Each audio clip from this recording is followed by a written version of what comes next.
Carles Puigdemont afronta su posible regreso tras una odisea judicial por Europa.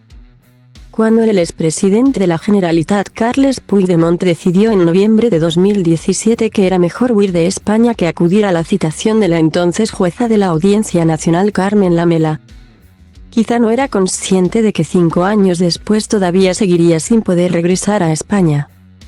De ahí que, según fuentes de su entorno, el ex jefe del gobierno esté deseando hacerlo. En cuanto vea que las circunstancias le son favorables, aunque ni siquiera sean definitivas ni las óptimas para sus intereses. Confía para hacerlo, como desde el primer momento, en la justicia europea. Y no le ha ido mal.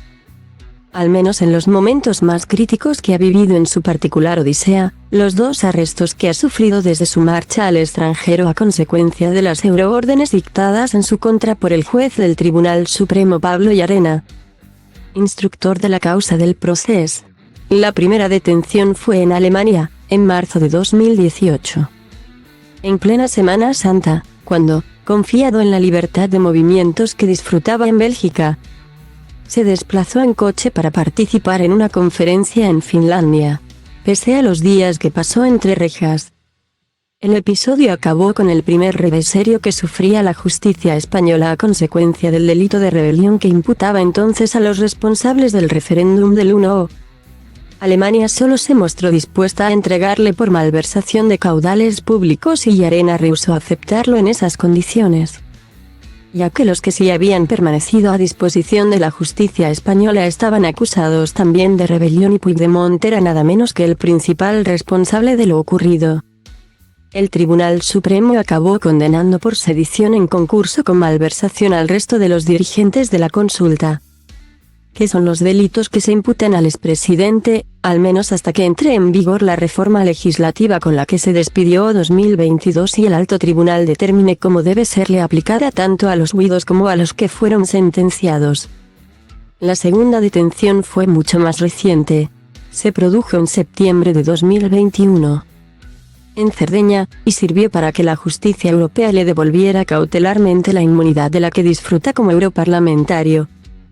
Garantía que precisamente le había sido levantada a raíz de la concesión del suplicatorio tramitado por Llarena al Parlamento Europeo para poder actuar contra Puigdemont si se movía por Europa. Inmunidad. Justo esa inmunidad fue la protagonista de las últimas vistas que se han celebrado ante el Tribunal General de la Unión Europea. A finales del pasado mes de noviembre, el tribunal con sede en Luxemburgo estudió las 2 demandas presentadas por el propio Puigdemont contra la decisión de la Eurocámara de levantarle la inmunidad. Al conceder el suplicatorio español, el argumento de la representación del expresidente, ejercida por el abogado Gonzalo Boye, pasaba porque la Cámara no le había defendido suficientemente frente a la investigación del Tribunal Supremo.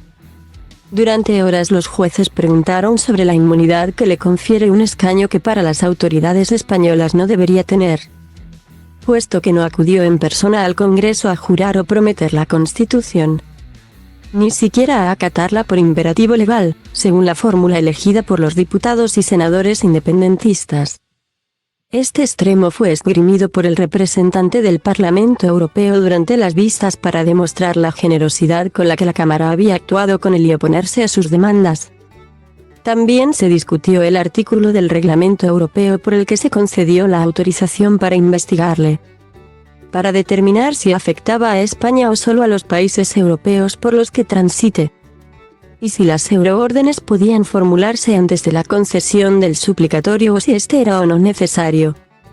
Al haber adquirido la condición de eurodiputado después de haber sido procesado en España. En esta línea se mantuvo la representación española, que insistió en que si Puigdemont regresa a España, la justicia podrá actuar contra él con independencia de la inmunidad que se levantara con el suplicatorio, porque no sería necesaria la tramitación de una euroorden para su arresto y, además, ser el procedimiento penal anterior a la adquisición del escaño, según fuentes del entorno del expresidente. Su vuelta a Cataluña dependerá de la decisión que adopte la justicia europea tanto en sus demandas como en relación a las cuestiones prejudiciales con las que Llarena preguntó al Tribunal de Justicia de la Unión Europea sobre las euroórdenes. Está previsto que esta sentencia se dé a conocer el próximo 31 de enero. La propuesta del abogado general de la Unión Europea Jan Richard de la Tour era partidaria de rechazar que un país pueda denegar una entrega salvo en caso de vulneración sistémica de derechos. Lo que en España no ocurre. El Tribunal General resolverá las demandas contra el Parlamento Europeo previsiblemente en febrero. Si da la razón a Puigdemont, este tiene intención de volver a Cataluña, aún a riesgo de ser detenido. Si no, recurrirá a las sentencias ante el TJUE, que actúa como una segunda instancia, cuyo fallo ya es definitivo. Su entorno confía en que la Eurocámara, en cambio, no recurra el fallo aunque le sea desfavorable. Es accesible for free, false. As part, @type, webpage element, is accessible for free, false, CSS selector closed content.